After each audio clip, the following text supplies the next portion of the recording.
We're talking optics with Steiner Optics, Mick Otto, and Jordan Egli right now on Gun Talk Nation. This Gun Talk Nation is brought to you by Colt, Vortex Optics, Walther Arms, Range Ready, Remington, HI-VIZ, Armscor, and Silencer Central. All right, welcome into Gun Talk Nation. We're going to jump right in and not talk about optics. So here's the story I was just about to tell you guys. So we're talking about we have a shoot house here at Gun Talk Range Ready, and the idea of having like robot targets that can move around and stuff. Dude, they're all so expensive. Like I was talking to this company at SHOT Show, and I don't know where they were from, some Eastern European country, and it's very good.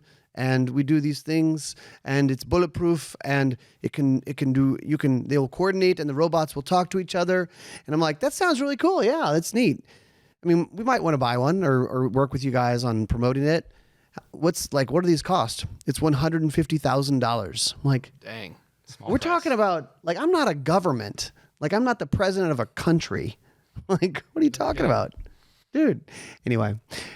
So yeah, Steiner Optics. I'll probably tell that story again next year because I'm like, how does add up the $100,000? Like there's tires, there's a motor, there's a computer. I mean, we were saying you guys have like a Roomba for the shop here, right? Yeah, we're gonna go low tech. So we're just gonna like put some boards on the Roombas and send them loose. Robot vacuum. What I really want to do is, because we do all this force on force stuff with like FPD, right? And that's easy. You have bad guys and they're doing stuff. It's dynamic. And you might have a suggestion for this, Mick. How do you replicate an animal attack, like a dog attack or a wild bear or something like that, doing force on force? Ideas. You want to hear something hilarious? Yes. So you were a police officer in Colorado. Right. Okay. The official training we were given out by post, you take your car keys and you throw your keys as they're coming at you. Distraction, right? So toss your car keys. So that was no ability to get your keys back and get back in your vehicle either. This is what the official department training. The state. Oh, the state. Yeah, this was the state's idea on how to handle an aggressive dog. I hope they had a good like training name, because you got to have a drill, a name for your drill, a cool name. You know, it's the key dog drill, dog keys. Yeah. Fetch. It's great. Did you yell fetch when you threw it? Did not. Well, Mick, I'm really glad that we've got high-tech training that you guys are doing. Absolutely. Best of the best. Best of the best. This is tier 1 techniques here. Uh-huh. Toss your keys, lose your tools. I'm kind of, and I'm thankfully I haven't had to do it, but I feel like drop kicking a dog, just a kind of a dog punt. And I love dogs, by the way. Don't get me wrong. Dogs are awesome. But if a dog is like super aggressive and trying to attack me, I'm thinking like kicking him in the head is a good idea. Yes or no? Depends on the breed. There are some dogs that can take it. And then they're going to just be chewing on your foot. Yeah. Just run faster than the other guy, right? What if yes. Well, there's that, right? Trip your buddy. OC spray works on some. Some breeds will eat it. We've had calls where we're on a perimeter and dog's right there and you got to feed it a little bit, and there's dogs that'll just eat Pepper it. spray? Yep. They'll just sit there. They'll eat it. They'll eat the whole can. Some like, give gone. it to me. Gone. So turn and run. Little known fact, Kevin Jarnigan and I used to work together in Norman, Oklahoma back in the day. Story time. And that's what we should do with this time. Yeah, story time. And at this particular agency, we were really close to the police department there in Norman, Oklahoma. And we were voluntold as interns for this company that we got to do canine training with the local police department. You get to. We get to. It was a unique opportunity, if you will. You can make interns do anything. Right. So I remember as being a freshman in college, putting on this suit on my arm, and next thing I know, this big old canine's charging me and biting at my arm and pulling me to the ground, and I'm like, "This is great! What a cool place to work!" Little did I know, but that's awesome. A little KJ back in the day story. I think he's told us about running from dogs with the suit on and stuff. I don't know. Police dogs are freaking awesome, though. Mals, when they're jumping through cars and jumping over cars and stuff. I got one at home. Yeah? Do you? Oh, yeah. Was it a canine? It was not a working dog. No. No, I did some decoy and some of the training with our unit, but my wife would never let me have a dog that was that obedient. She'd let it on the bed and do things that working dogs are not allowed to do. So Oh, really? The decision was made early on. It's going to be a pet. It's not going to be a working dog. Yeah, there's two different things. 100%. So I kind of wanted to talk about Steiner because, I mean, you guys are here. We're doing some filming for Guns and Gear. And it's a brand that has a long history, but I feel like in the U.S., it may not be as well known. And, I mean, Jordan, give some backstory of Steiner and kind of some of the story behind the brand. Sure. So Steiner originally is a German company, and their roots are in binoculars. So they've been making some of the best binoculars in the world for, over 50 years now, right, Mick? Yep. And, that legacy was their legacy for a long time. And what year did Steiner start making rifle scopes? Do you know off the top of your head? I don't. It's been probably 15, 20 years now. We started making some really high quality rifle scopes for some foreign militaries. Mm-hmm. And over the years, we've just developed that into a hunting line of optics. We brought some manufacturing to the United States, specifically with our T series and our P series. Steiner covers a lot of different markets. We do the adventure sides like birding. We do the marine side. So we have our Commander series binoculars, which are the best marine binoculars in the world. Why is that? And why are they? Are marine binoculars different than what you or I would use hunting? Yeah, they are different. So in the United States, we like what's called a roof prism design. So like the straight tube binoculars, and you have your focus wheel at the top. The marine binoculars are a poro prism design. So they've got an always in focus. We call an autofocus system, so that you don't once you set your diopters, everything's in focus, and you're using your eyes to focus on the object. And in a marine application, it's a wide field of view. You're not messing with a focus wheel, and they're a 7 power, so you get an extra wide field. And they of view. the kind that jut out. Yep, kind of get wide. The kind that jut out. The optical clarity on them is second to none. It's as good as it gets. The polish that we put on those lenses are as good as it gets. Well, it's got to be super durable with like salt water. Yeah, absolutely. Right? They're waterproof. They've got a rubber texture on them that keeps them from sliding around on a boat. And then some of the models have a built-in compass, and it's not a toy. It's a tool. People can navigate using those binoculars. Well, you think about it.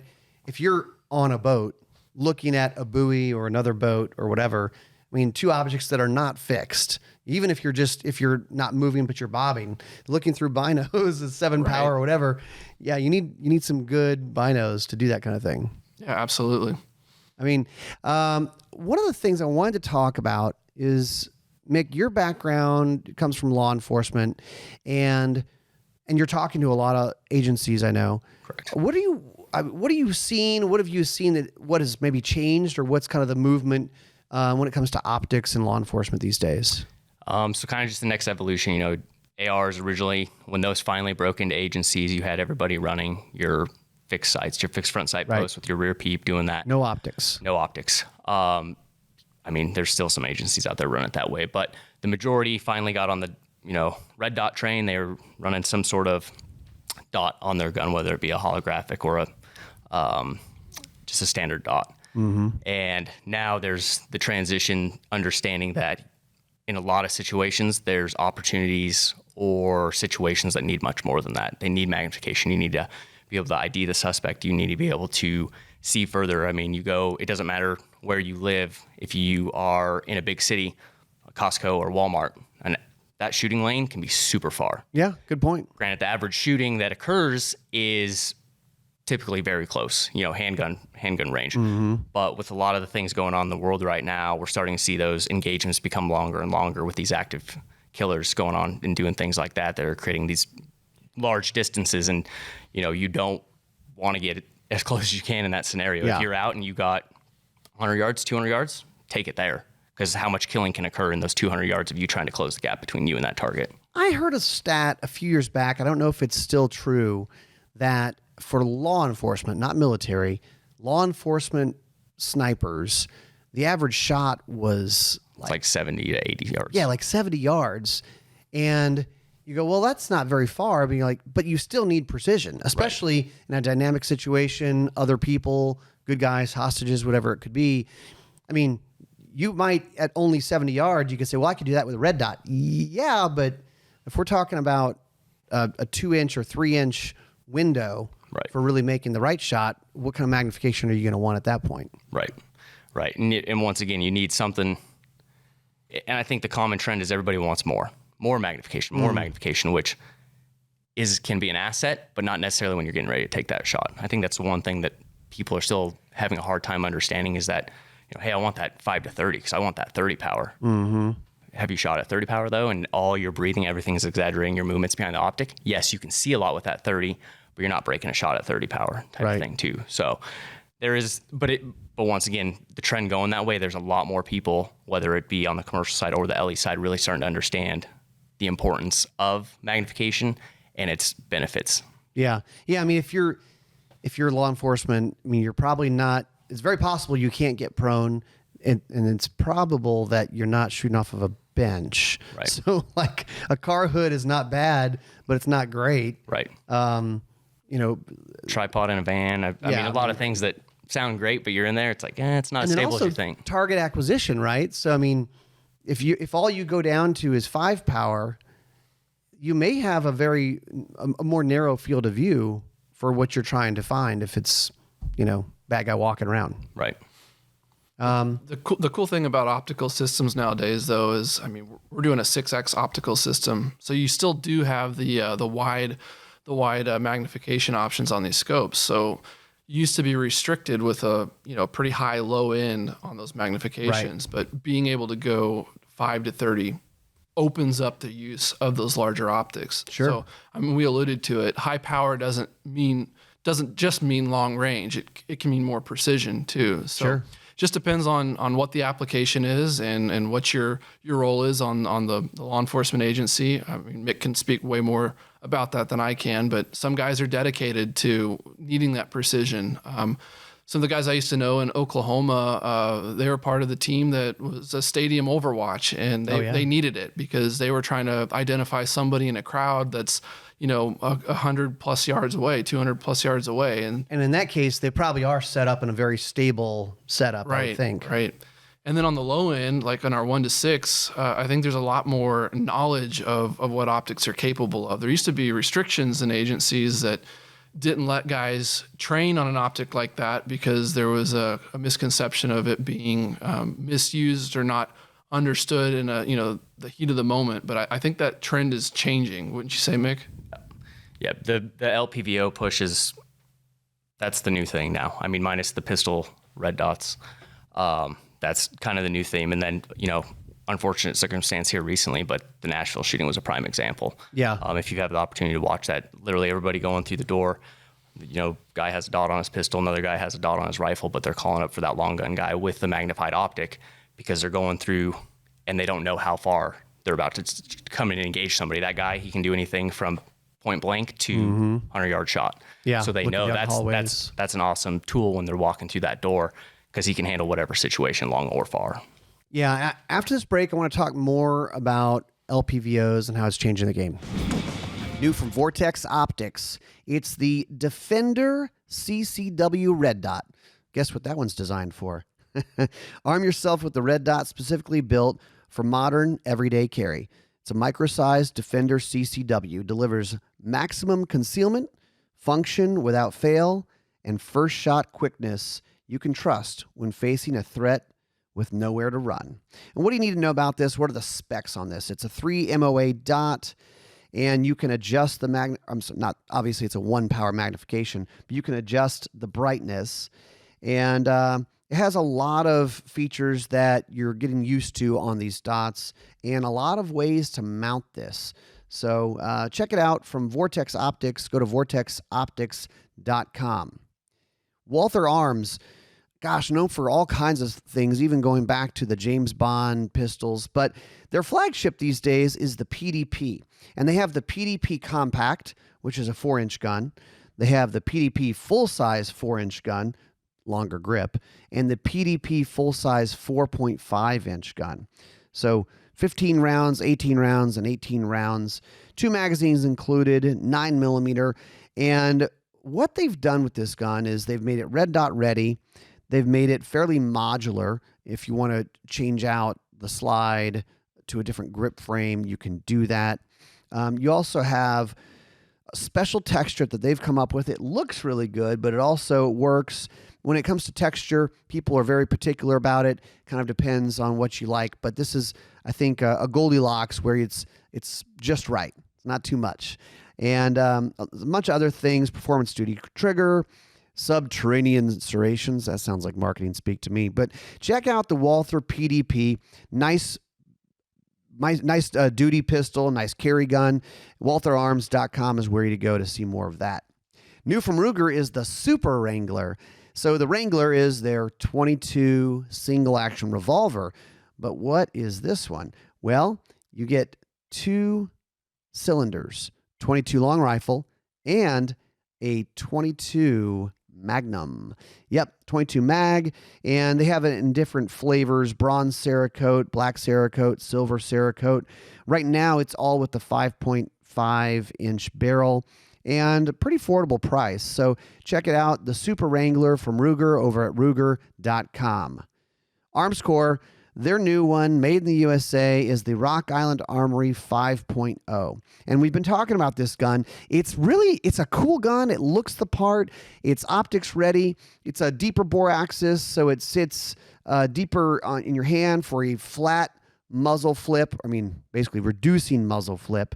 Nice trigger, and it's a 17+1 capacity, 4.9-inch barrel. This is one that people are talking about because it has a patented RVS recoil system, and it's all about running the gun fast and the gun running flat. So you can learn more over at armscor.com. So LPVOs, I think probably most people listening to this know low-powered variable optic, typically a 1-4, 1-6, 1-8. There's a bunch of them in there. We've been out there on the range playing with your T6XI 1-6 that also had a red dot on top, which is interesting. We can talk about that. But one of the things that we were talking about out there is it comes with the throw lever, and to me, you're going to be running that throw lever a lot more. You're going to be adjusting the magnification a lot more on something that does have that 6x magnification, because it's such a difference in 1 to 6 power. I mean, you're going to be, even my daughter, as she started getting tuned up for hunting, if you watch her, she will automatically change the scope to low power, find the target, and put it back up, and then get back on the target really quickly. It's something easy that people can practice with and get better at. Right. Now, there's a reticle in here that you have to explain and tell us where it came from, Mick. Okay. So when I came on board, part of this project was already started. However, I picked up the 1-6 sample I got, and the reticle inside was very military driven, a lot of information, very fine lines. To me, even being a decent shooter that does try to spend time and train, to me it was a lot. So knowing that we try to capture the biggest part of our audience we can, I looked at it and I was like, I don't know that this is the right one. I don't think if we're only picking one and done, this is not going to be it for this time. So at the time, I'd recently started talking to and working with John Dufresne. He owns Kinetic Consulting. He basically, what he does is he travels around the U.S. and trains civilians, military, law enforcement on anything from pistols on red dots to low power optics to night vision, CQB, you name it, he does it. So was down in Florida working with a bunch of agencies, and he's down in that area, met up with him, and we basically over lunch drew this out on paper and then went back to our engineers and fine-tuned it over the next couple months. But basically what it is, at your 1X, you have a nice big illuminated circle with an illuminated point in the center. So at your 1X, you have a nice clean, something to draw your attention to your focal point there that you're trying to take your shot. And then as you zoom up to 1X, the big circle disappears, and you have an illuminated circle in the center with some milling for your elevation and your windage on there. Now, is that elevation adjustments, is that for a particular caliber, or is it just kind of you have to figure out with your gun? It's mill based. Okay. So, So you kind of you shoot your gun, you sight it in, you figure out where what you're your at. dope would be, depending on how much you're using that. But and then once again, it's not so much in there that if you don't understand that or you're not wanting to take the scope to that level, but you really like the rest of that optic, you can go and run and ignore all those things on there. Sure. Right. You kind of alluded to an interesting thing saying, switching back between 1 and 6 quite often. And I like to think on an LPVO, it's there when you need it. Like in an active shooting situation, you're going to want as much situational awareness as you possibly can. Running it at that true 1X, you can keep both eyes open. You can pay attention to what's going on around you until you've identified that threat. More in the training situations like we're doing here at the range, we're going to be using that throw lever a lot more often than I think in real life. But in real life, it's there when you need it, when you've identified your target, whoever that or thing may be, you've got it. You can switch to 6 power really quick and really focus in on that specific target. Yeah. I mean, it gives you options. Let's talk about the MPS because this is a cool sight that's been out for a little bit, but handgun sight. Yep. So last year, basically was when that fully came out. But it's our closed emitter. We have 1 dot. It's 3.3 MOA, runs off a 1632 battery. Keep it simple was the method we went there, knowing that our primary target was law enforcement. We didn't do the shake awake. We didn't do the solar panels, nothing like that. Basically keep it as simple as it possibly can. So there's hopefully no failures in that, or at least your possibility for any sort of failure is pretty low because it's as simple as it can get. Yeah. You have your on-off. It does come with a 13-hour auto-off that's disableable. So if you wanted it on, you could take it, set it up in your holster, do your thing all day, and then at 13 hours, it's going to power down from the last time you touched that. If you decide that you're the type of guy that you don't know what you're going to get into and you don't even want to think about it powering down, then you can go ahead and press and hold for 10 seconds, flashes, turns off the auto off, and then basically it's on until you turn it off. Okay. So then the user can just leave it on full time or power down into their shift or their day or whatever they're doing and things like that. What kind of battery life comes with that? So the average feedback we've got from the field is anywhere from 6 to 8 months. That's depending on obviously level of brightness to run it at, and things like that. But that'd be a constant on for 6 to 8 months. If you were powering it down, you'd get, or if you were leaving like the 13-hour auto on, I think the average, if you left it on, would be, it's like 3 years or something like that. Wow. But that's also powering down half a day every day. Where most guys, the theme right now is turn it on, leave it on. So that 6 to 8 months is pretty much all the feedback we've got from all the users. Just replace your battery, once a year, twice a year. Just usually for agencies, if they qual quarterly, I tell them just replace it every qual. It's cheap. Yeah. You're pretty much covering everybody. So that's a good rule of thumb. I mean, really for all your gear, right? If you're having a qual quarterly, it's a good check-in for everything. What are you seeing? What are you hearing from agencies about putting red dots on pistols? Some of them, there's still the pushback. You have the brass that aren't as progressive. They want everybody else to figure it out. Especially, it seems to be a regional thing. If nobody else is doing it regionally, everybody's scared to be that first person. They don't care if some big team over here or big agency over here is doing it. They want to see somebody else locally. But I would say more and more, I mean, we probably did 250 T&Es last year. Really? And that's just agencies that reached out that wanted to test it. They didn't, I mean, there's obviously others that just go out there, they buy the stuff, they do it. So pretty big number in my opinion, in kick up from the time that I left law enforcement till now. The one, I won't name the agency, but I had a meeting with an agency around the time of SHOT Show. And they gave me a statistic that with their officer-involved shootings, they had up to that point since they allowed dots, iron sight guns were 40% hit ratio on target. Red dots were shooting 100%. Wow. Wow. That's hard to argue with. And it's a very large agency. So yeah. they had quite a bit of statistics to roll into that number. And okay. After this break, I want to hear what are the demonstrations that you do to kind of show them the advantages of the dot. Let's be honest. Aftermarket upgrades can actually be really great, whether that's your car stereo or whether that's things for your gun, including sights. The sights that come in your gun, the quality varies, and maybe for your eyes, you need something a little bit different. So check out HI-VIZ sights. One of the ones that's very popular for them is the light wave technology, the H3 sights. And they have it for a lot of different guns, a lot of handguns, And it's actually a lot easier than you would think to swap these out, either doing them on your own or bring them to your local gun shop and they can swap them out for you. But you're going to have some tritium that helps them glow at night, like night sights, but they're also fiber optic, so they're very bright during daylight. Great for on the range, great for whatever type of shooting you do. Fact of the matter is, you want those iron sights, especially on a pistol, to pop out so you're not struggling to see them and line them up. It's going to help you be more accurate and shoot faster. Go to HI-VIZsights.com to learn more. Remington ammunition, the new one of the new ones, is Golden Saber Defense 10 millimeter. I'm looking at the 180 grain. I mean, 10 millimeter is pretty hot these days. A lot of guns being chambered in 10 millimeter. But the fact of the matter is you need good ammo to really get the most out of that. And you can get these Golden Saber, you can get them in defense. You can get them in bonded, which may be a good option if you're talking about like animal defense. But I like that they have new 10 millimeter loads. So go over to Remington.com to learn more. Golden Saber, it's been trusted for years and years, trusted by law enforcement, trusted by people for personal protection. And I think you'll like what you see over there, Remington.com. Silencer Central, we've been talking about it, and I'm just gonna keep on you. If you don't own a silencer or 5 of them yet, why not? It's not that hard.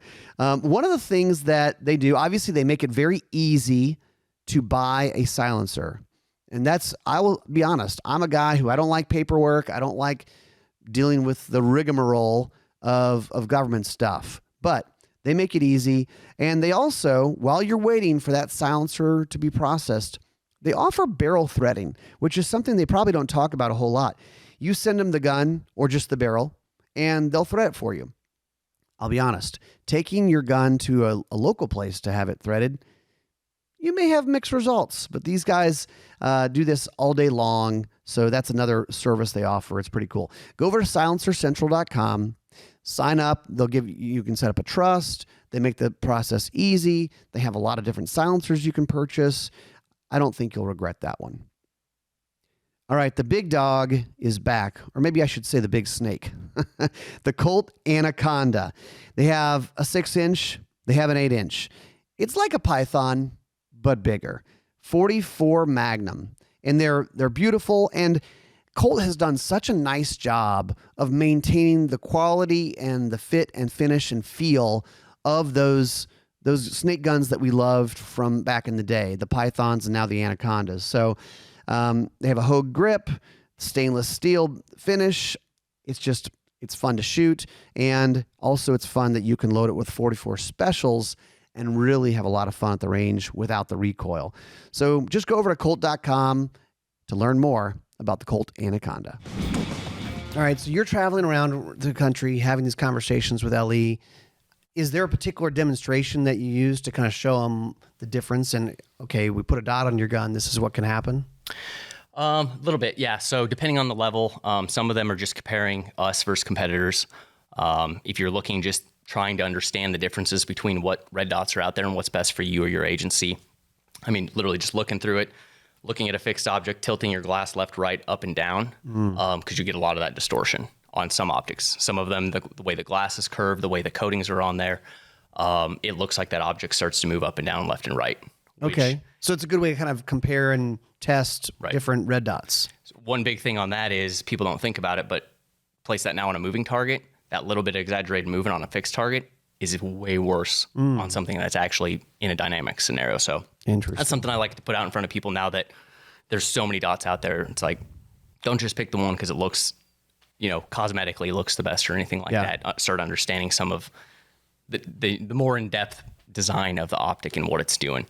But as far as back to the original part of that, as a demonstration, it's specifically to LE when I'm trying to help those guys sell it. Because all the guys that you walk into, obviously, they want the dots. That's the cool thing. And a lot of them already know the advantages. Officers on the street, they understand that we'd like to have this in our department. Right. Some of them at that level don't know why, but it's the cool thing, right? And most guys that doing that job, a lot of them are gear guys. So and in this case, the cool thing is actually something that's helpful. Right. 40% compared to 100% is a pretty big difference. Right. Yeah. The big feedback, or the one the kind of the big takeaways that I've seen and that we talk about is the fact that you can focus on your target and the dot and your peripheral.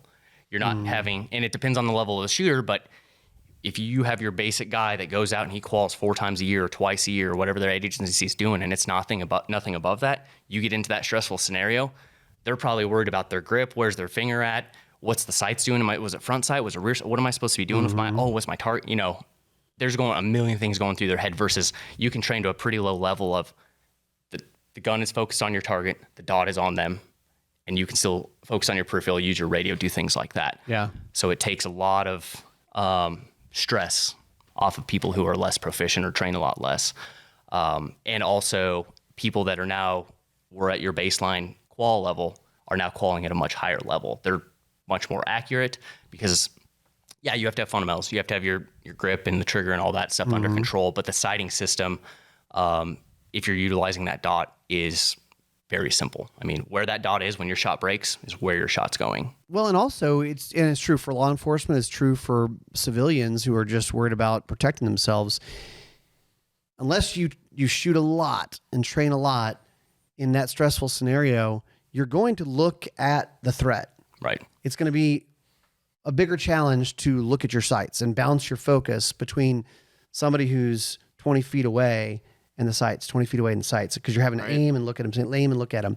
Now, you don't have to bounce your focus, which is the same reason why competitive shooters like these dots. When I would say, look, when a competitive shooter, when they're given the option in an open division to go, you can use anything to go as fast and as accurately as possible. What do? They go with a dot. They put a dot on the gun.